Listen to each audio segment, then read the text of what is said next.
I love that you guys are actually talking about, planning excellence or that planning process, right?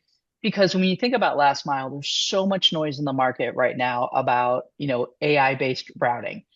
And the reality is that it's really using AI to look at your data and make your data cleaner and more accurate so you can create more accurate plans that are much better at being predictive and right as Mm, opposed to best guesses.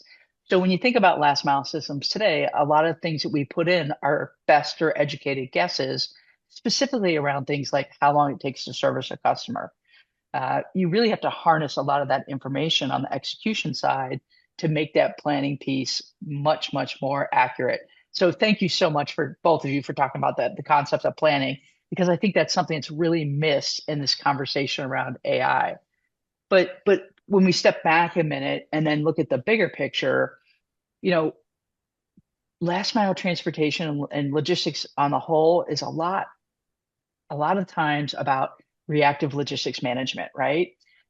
We're now using AI to make that transition to both predictive and adaptive operations, if you will.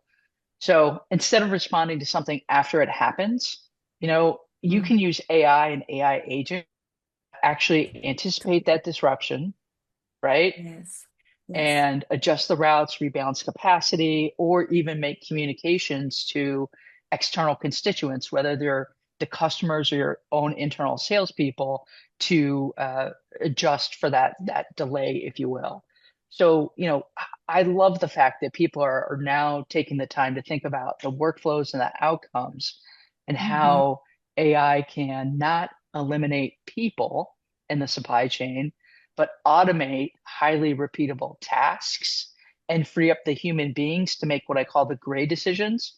AI is going to make those black and white decisions, but humans are allowed to make that gray.